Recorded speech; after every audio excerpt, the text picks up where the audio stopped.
Il y a des preuves médicales et scientifiques aujourd'hui que si vous êtes dans un état agréable pendant 24 heures, sans un instant d'anxiété, d'irritation, d'agitation, si vous êtes juste extatique pendant 24 heures, votre intellect, l'acuité de votre intellect peut augmenter jusqu'à 100%. Vraiment? Oui, votre corps et votre mental fonctionnent bien mieux.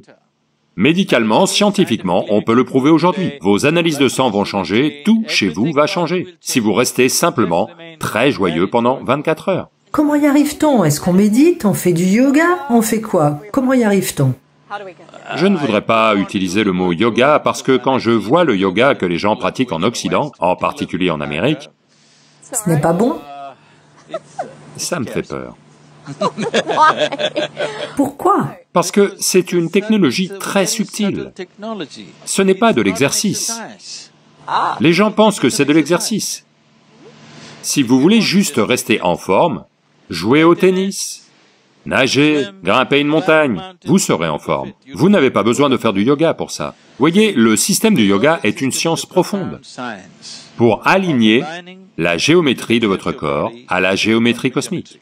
Quand je dis aligner la géométrie de votre corps à la géométrie cosmique, ce que l'on doit comprendre, c'est que le système solaire fonctionne comme un tour de potier pour générer ce corps. L'Adi Yogi, le premier yogi, il y a plus de 15 000 ans, a dit ceci: à moins que le corps humain n'évolue davantage, il n'y a pas d'autre moyen. Et le corps humain ne peut pas évoluer davantage, à moins qu'il n'y ait des changements fondamentaux dans le système solaire ou dans la disposition des planètes. Aujourd'hui, les neurologues modernes disent quelque chose de très similaire. C'est troublant qu'ils disent quelque chose de très similaire 15 000 ans plus tard. La grande question que beaucoup de gens posent, c'est: le cerveau humain peut-il évoluer davantage? Donc maintenant, ils disent que les lois physiques, pas les principes neurologiques, les lois physiques ne vont pas permettre au cerveau humain d'évoluer davantage. Parce que la seule façon dont il peut évoluer, c'est vous pouvez augmenter la taille des neurones ou le nombre de neurones dans le cerveau. Si vous augmentez la taille des neurones, la puissance qu'ils vont consommer, la quantité d'énergie dont ils vont avoir besoin, va trop fatiguer le corps. Même maintenant, pendant que vous êtes assis ici au repos, 20% de votre énergie est consommée par le cerveau. C'est une très petite partie. Ok. Il consomme 20% de votre énergie en ce moment.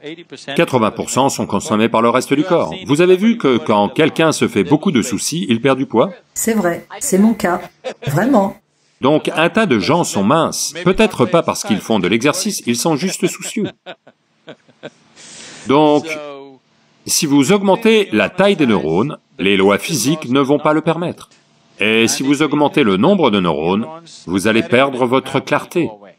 Donc ils disent qu'à cause des lois physiques, les lois physiques, essentiellement, sont une conséquence de la façon dont la planète se déplace, par rapport au Soleil et aux autres planètes.